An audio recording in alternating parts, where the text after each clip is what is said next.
We will be talking with the uh, alumni 2020 for excellence in teaching. Yeah. Teacher at Salisbury High School in Sherwood Park, Alberta. We also have Francis Lalonde, enseignant au Collège citoyen de Laval au Québec. We have Dominique Laperle, enseignant au pensionnat du Saint-Nom-de-Marie à Montréal. And we next have Don Martens, an elementary music teacher in Hamilton, Ontario.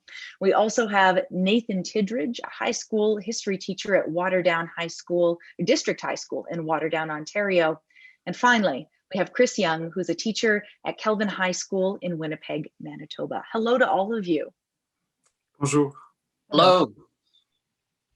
And just a final reminder to everyone watching today that if you have any questions for our recipients, you can type them in the Q&A box on the right-hand side of your screen. So please throw those questions in there and I'll be happy to add them to the mix.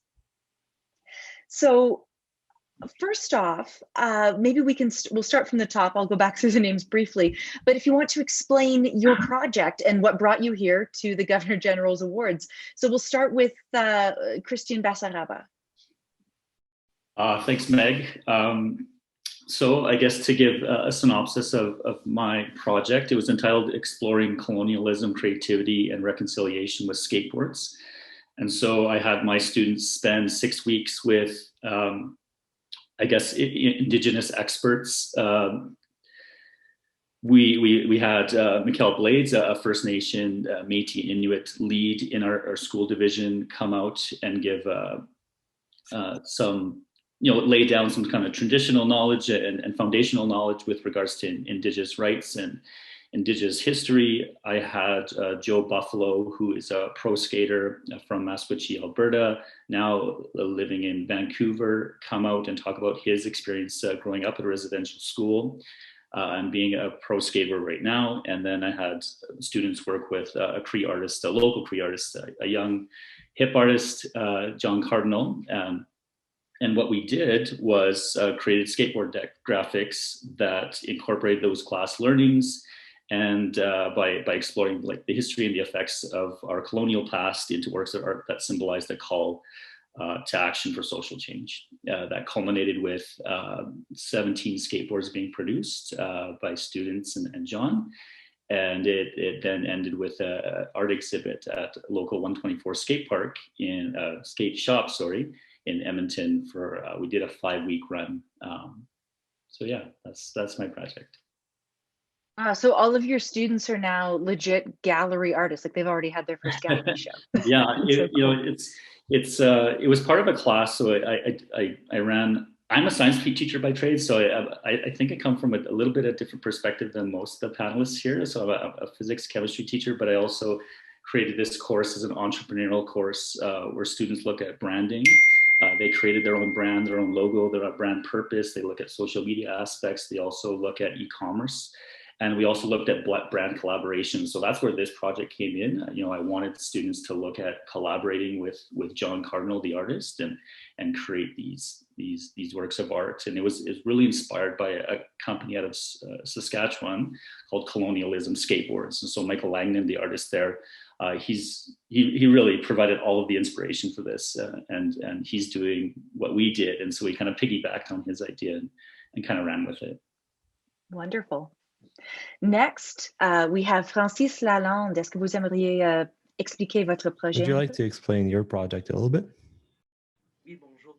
Yes, hello everyone. It's a pleasure to be with you today. My project was called Project by Bike.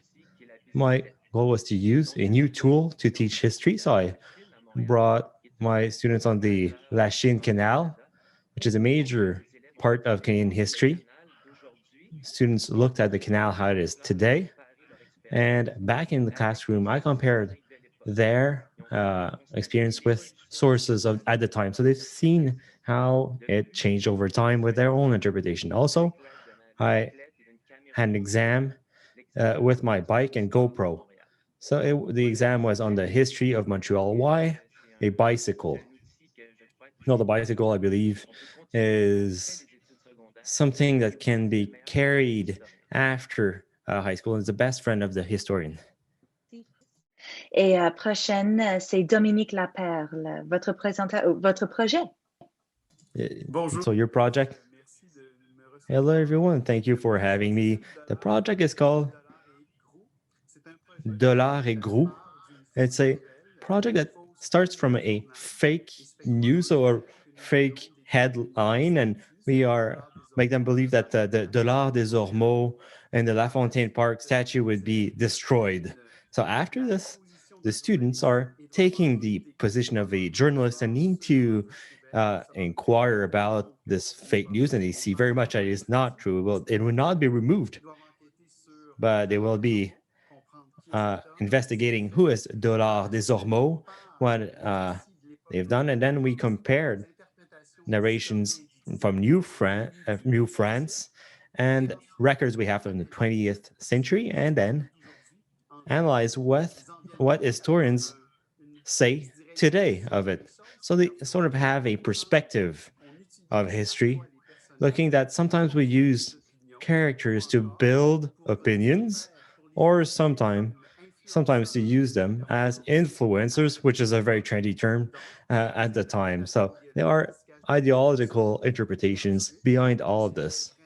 Following all this, I had this desire that we should look into how sometimes we have ideas on communities, saying that the communities were bad, for example, what it was wrong. For example, this Dollars des Ormeaux, the image of natives was very bad, and how it can be put into perspective. The question at the end is, should we keep the statue or not? This project started in 2014 and evolved over time. And the last 2 years, based on what happened with John and Alexander MacDonald in Montreal, I think this project is quite topical. Merci. Wow, il y a beaucoup là. It's media literacy and history and politics. There's a lot to go on there. I'm looking forward to the conversation.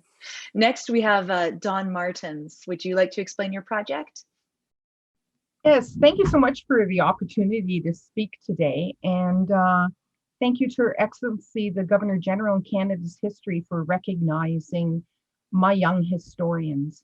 So what we did for this project was to commemorate the 75th anniversary of the liberation of Auschwitz. My grade 4 to 6 students produced an online version of the opera Brundabar. Now, Brundabar was performed over 55 times in Theresienstadt, a hybrid concentration camp ghetto. While also producing this opera, we studied historical fiction. We also had the chance to talk to a survivor from Theresienstadt, and the children corresponded back and forth with him.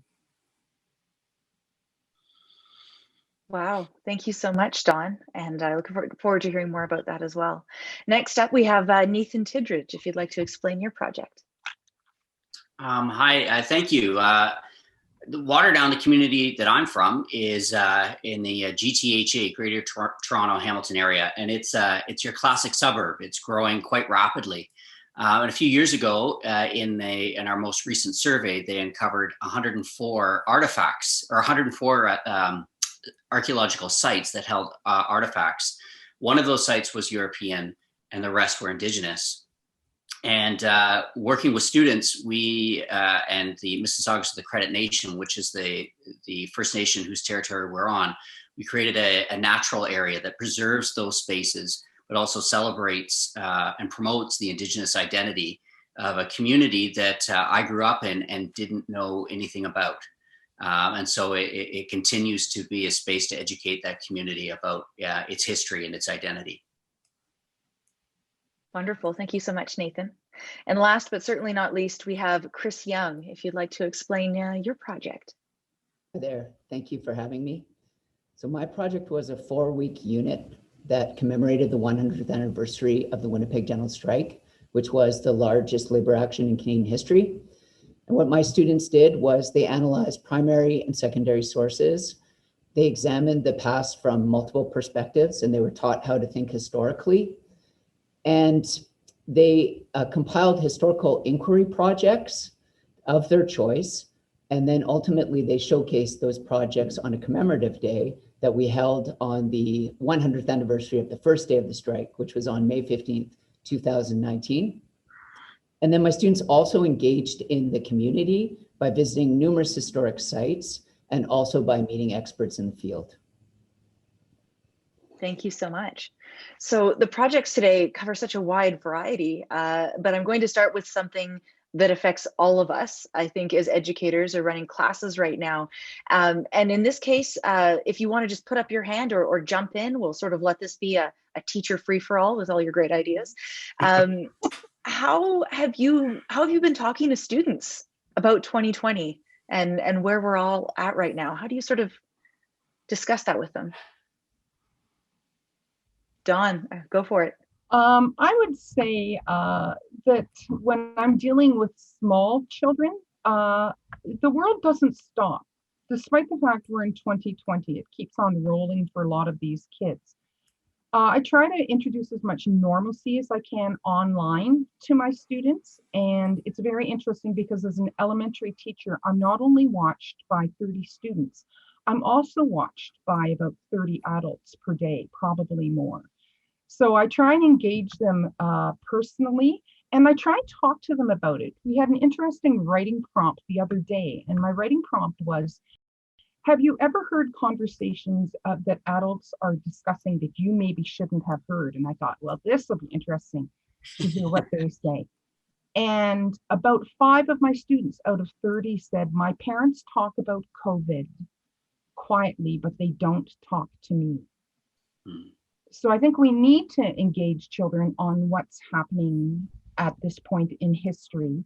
And I think we need to realize that often they are wiser and know more than we realize. Absolutely. Nathan.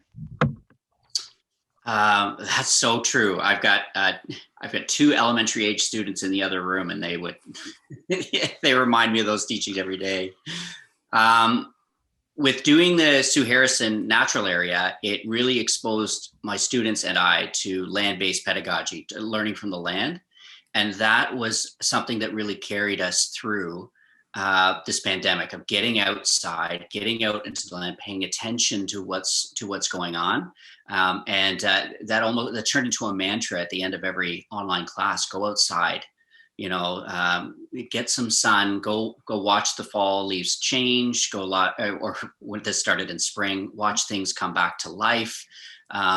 It has really exposed us to that, and we're really grateful for that. And so that's definitely something that the pandemic has really highlighted to us, thanks to the Indigenous teachings that we got from the elders. Dominique? What's very important in this whole situation is to remind them that there are issues which are continue to be present. The epidemic is there. We have to be careful, of course, but some issues, for example, those of the environment, which must not be forgotten in the context. It's easy to focus only on the pandemic and to forget, for example, the issue of the environment or of the healing processes that are currently ongoing with the First Nations. So as a historian, our work is also to show our students that sometimes some things have occurred in the past and that the consequence, the effects can still be felt today, and that we have to solve these issues. So to give perspective to things, to remind them there are other important topics that are also to be considered and analyzed, allows us, I think, as a group, the students and the teachers, to find kind of fresh air to breathe, thanks to these new projects, but also thanks to discussions which are sometimes very positive, ultimately. C'est essentiel. Yes, absolutely. Context is essential. Would anyone else like to share how they've been talking with their students in context of the pandemic? Christian. Just maybe to piggyback on what Dawn was saying, like I deal with high school students, so a bit older, and so it's a different perspective from the little guys. But I have a little guy of my own at home, so that's on a whole new level. But it's just really having those frank discussions, I think, and just like, how is your mental health? What are you doing to facilitate or help your mental health? Giving them strategies and providing them with resources. I'm fortunate enough to work at a school right now that's an outreach school, and we have a success coach who we could kind of tap on the shoulder. And so it's allowing them to kind of, you know, talk about what they're feeling, having those discussions, and then providing that support. I think it's really important. Thank you, Christian. Chris. So yeah, I would just add that I talk a lot about current events in my class, and 2020 is no different. This year, of course, we're talking more about the American election and the pandemic. But I think what's so important is that you try to provide your students as many perspectives as possible, and that you really try to encourage them to think critically. And ultimately, for me personally, I think it's really important that the teacher essentially tries to stay relatively objective. I think it's key that students feel safe in your classroom and feel that they can speak their mind. And I think if you're too politicized as a teacher, I think sometimes that can maybe make students less willing to share their perspectives. So that's generally been my approach. And this year, I think because there are so many contentious topics to talk about, I do think you know, creating those relationships with your students is so key at the beginning of the year, so they feel comfortable to ultimately speak their mind. I'll just give you one quick example. When you're talking about the American election, you know, at our school, most of the students are lean certainly more to the left, but there are other students who are more right-leaning, and you know, I really encourage that other perspective. But for those students to share those perspectives, they have to ultimately feel safe in the classroom. Definitely. The next question I wanted to ask is about contentious topics in the classroom. So many of you are talking about difficult, sometimes contentious discussions, and I'm curious how you approach it, but also I'm going to throw a second question there, how that's maybe evolved over the years as you've become more comfortable talking about these subjects. Et je vois que Dominique is nodding. Alors, est-ce que vous aimeriez commencer? Do you want to start, Dominique? What's very interesting is when I started this project, which changed, the very idea of taking down the statue in 2014 didn't even appear like being a solution for most of the students when they were writing up the article. What's very interesting is that now it's one of the most frequent answers, i.e. youngsters have an acute awareness, I would say, of injustice. And young people, even though they think about the context by saying, oh yes, it's true, and at a point of time we built these statues to honor men who in those days were considered as important spokespersons. Well, today, justice calls a treatment which is more radical. So it's interesting because basically we had looked at in 1999 at the fall of the Berlin Wall as something that was incredible, and we had seen the statues of Stalin and Lenin, Marx fall in many countries. And now what we can see is some of our Canadian symbols which are fragilized by the look of the new generations. And this forces us really to take into account their opinion and to talk with them about these issues in a far more subtle way. Because indeed, with the social media, there's often a kind of harsh vision which is transmitted quickly through Facebook and other media. And there's often a kind of collision of ideas between ideas. But this collision is often born by a movement, a momentum on the media, social media. So to try to find a time to find the venue of the classroom, to kind of begin a discussion on difficult subjects like that, on elements of public art, amongst other, you know, the statue. I think that this is necessary because whatever we do, the nuances that we put forth allow everybody, including the adults who will sometimes be offended by certain reactions, to take a step back to say, oh, yes, indeed, I had not seen things that way. But it's very delicate. You have to introduce things, first of all, with a certain number of parameters for the discussion, and especially to allow as Mr. Young said, to allow all the opinions to be able to express themselves with respect. And that might be one of the current important issues. Yes, indeed, in Quebec and Canada, we have a tendency to be a bit more to the left in our opinions. And when an opinion more in the center or more at the right speaks out, there are movements amongst youngsters. But to allow them this expression so that everybody will be able to conserve a different vision so that we will have a true dialogue. Otherwise, it's one or the other. It becomes a dialogue of deaf people, and it's useless. And I think giving students the ability to practice civil discourse and dialogue with people that disagree with them is one of the best skills that we can send them out into the world with. And anyone else, any other thoughts in terms of how you approach these difficult topics? Nathan, and then we'll go to Don, and then we'll go to Francis. In teaching Indigenous studies, as a non-Indigenous person, this is something that I deal with as an educator and as an ally. And so there's a few things. Number one, I have to realize my own limitations as areas that I can speak to and areas that I can't speak to. But also that I have a responsibility on my shoulders to have really important conversations of privilege, as well as around those structures that were put in place that attempted to dismantle treaty relationships, and that can be really difficult conversations to have. My community presents as a non-Indigenous community, and so for a lot of students and especially their parents and grandparents, this is the first time that they're hearing this, and so it has to be factual, it has to be honest, and I have to recognize my own limitations and not speak out of turn, and certainly not speak for others' experiences and perspectives.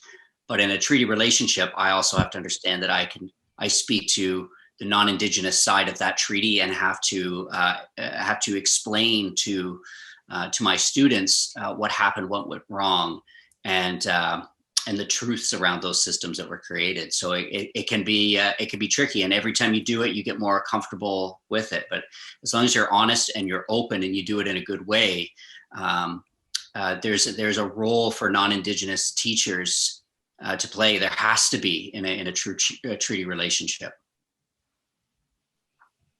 Absolutely, thank you, Nathan. Don? Nathan, I understand what you're saying, because being a non-Jewish person dealing with Holocaust education, I have to be very careful about how I speak about that. And often when I do address this subject, I feel like I'm almost thinking on many different levels, trying to be sensitive to the subject matter and also trying to be sensitive to the survivors or people that experienced it with their relatives. I was reading something interesting. It was by a Dr. David Walbert in North Carolina, and it was a quote about history and things that are, I want to say contentious, but I also want to say highly emotional, because I don't know if I'd call the Holocaust contentious. I would call it extremely emotional and extremely, well, anyway, he said, these topics make many students and teachers uncomfortable, and they should make people feel uncomfortable. And I think sometimes we are called as historians to make people not feel comfortable, to face up to things that are contentious. And I believe that by introducing children to this at a young age, not too young, but at a young age, I think I build better historians for people like Chris and Christian and Nathan and everybody who's teaching the children that are older. I don't think that by protecting the children from everything, we necessarily create better citizens. And I don't think that high school teachers do either. I think you create better citizens by talking about these subject matters. Thank you, Don. Francis? Yes, concerning controversial topics, I think it's important to make youngsters understand that doing history, the goal is not to judge the past, but to understand it. So we have to develop historical empathy.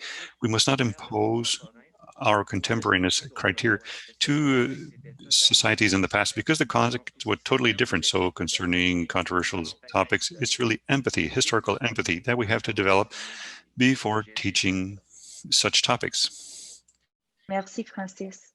Christian, you had your hand up.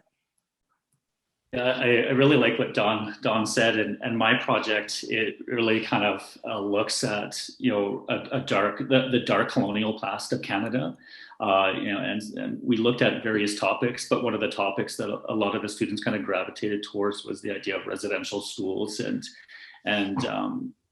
you know, and some of the damage that it caused to a country and to a culture, and so, with regards to that, kind of, and, you know, everyone's, you know, we've got to educate them and all that, and let them kind of look at all these things from multiple perspectives. But we also have to allow them to have a voice. And I think the reason my project was so successful in engaging students is that it was visual in nature, and it really kind of spoke to them. It was relevant. It was you know, skateboard culture tends to be kind of this rebellious type nature, individualized a little bit, but there's a strong community within skateboarders. And so it was that voice and some of the art. So it's hard to talk about a project that's so visual and not have, like, you know, skateboards here or pictures. I don't know what everyone's seeing on the other end, but you know, some of the boards, for example, one board had an Indigenous person. It was kind of like a before and after, if you can kind of think of like Two-Face from Batman.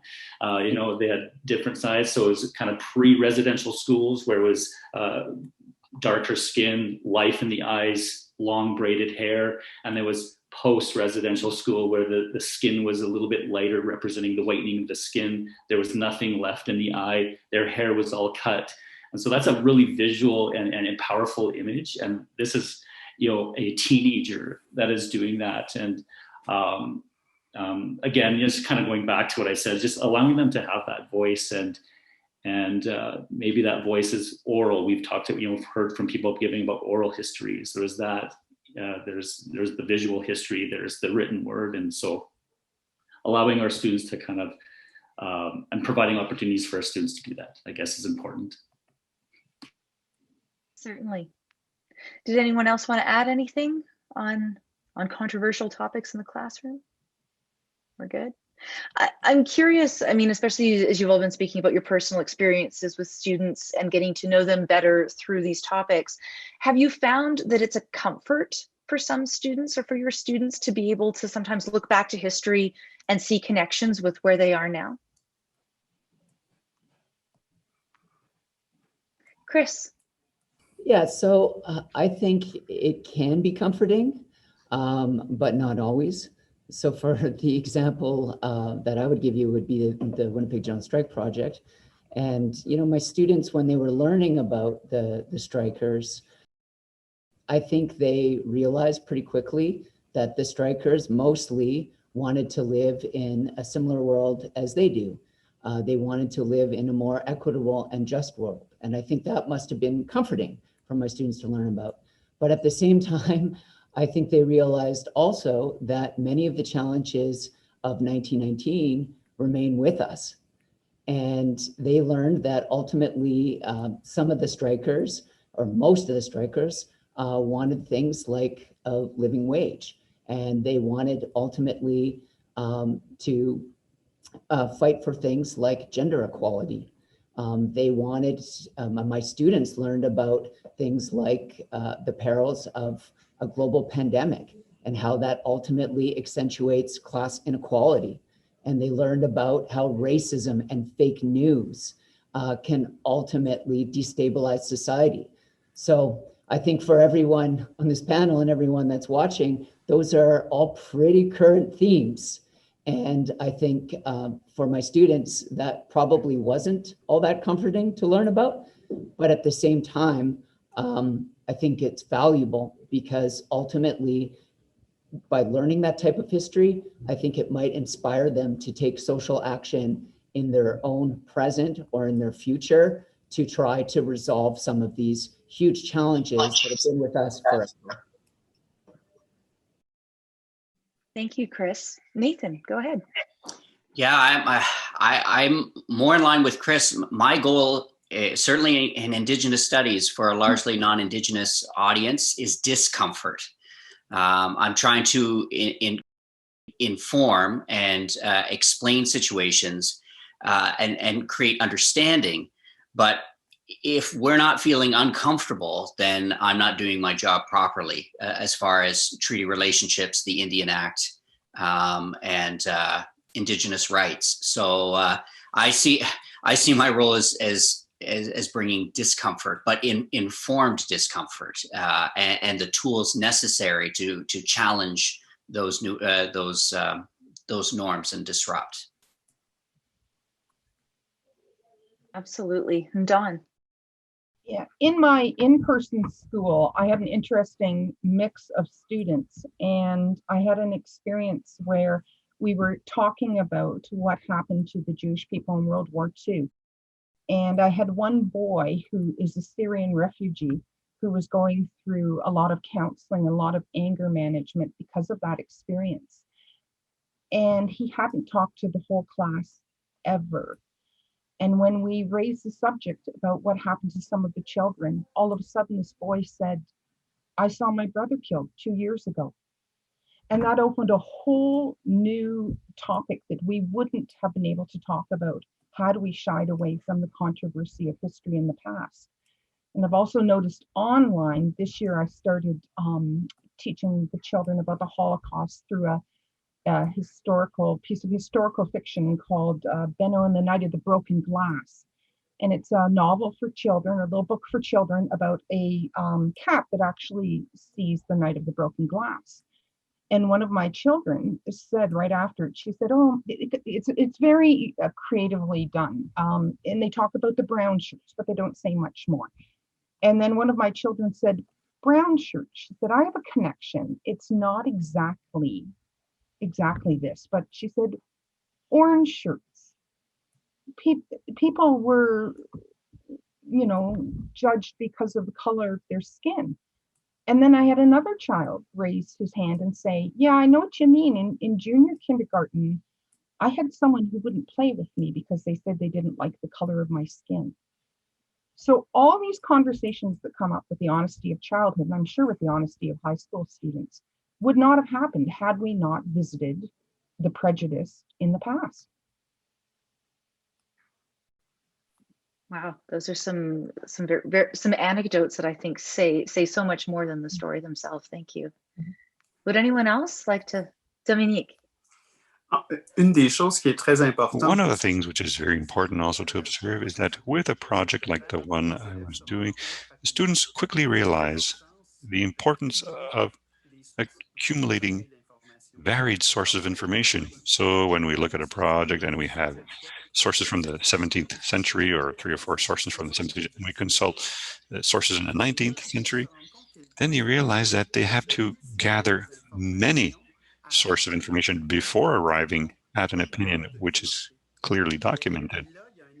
And here there's an exercise that's always quite interesting in classes, the exercise where students will spontaneously observe that, well, I have only one source of information, that of, I look at Instagram or I'm on Facebook, and I build myself based on one single source of information. And then they realize that they have, that even if they say that they have an open mind and tolerant and everything, nevertheless, they have a vision which is very narrow. So our history projects are there to kind of break this tunnel vision, the borders of what surrounds them, so that they'll be able to become citizens of the world, well, so that they can have this broad look. But it's difficult. This is what they realize. Being a citizen of the world, it's necessarily work which is on a daily basis, which requires a lot of analysis, which requires a lack of comfort, like my previous colleagues said earlier on before. It's necessary to be, and also you have to question what we think and what we live. So yes, I think if we do this in history, in our various groups, at our various age groups, the students to which we teach, we'll manage to build something that'll be quite interesting. And I'm so sorry that we have to end this discussion right now because we are at the end of time. But I love that idea of ending on civic engagement and creating citizens with skills to be able to navigate whatever challenges that come their way. So thank you so much for this today. I really do appreciate it. Merci beaucoup pour vous. Thank you. Thank you very much for you. So we'll end our Q&A there, and I would like to thank all of our presenters for telling us more about your work, for sharing how you're adapting your practices in the midst of the pandemic, and for being so frank and honest in sharing your stories. I really appreciate that as well. Au nom de la Société Histoire Canada, In the name of the Canada's History Society, I want to thank each one of you for these wonderful meetings during this Canada's History Society Forum. Conversations, presentations, and of course to our online audience, thank you for participating. C'est grâce à ces échanges que nous parvenons. Thanks to this sharing that we can find new potential solutions to explore our past. You know, just listening to all of this today, I really feel like the one thing that comes out of this is how complex our history is, how layered it is, how collaborative it is as we come up with solutions moving forward, and that it's ongoing, that the history is never truly in the past. We would like to thank Power Corporation of Canada for their generous support of this year's forum. And we would also like to thank Canada's History Award partners, the Department of Canadian Heritage, the Canadian Historical Association, and the Canadian Museums Association. Merci à tous pour votre participation. Thank you to all for your participation and your interest. Merci.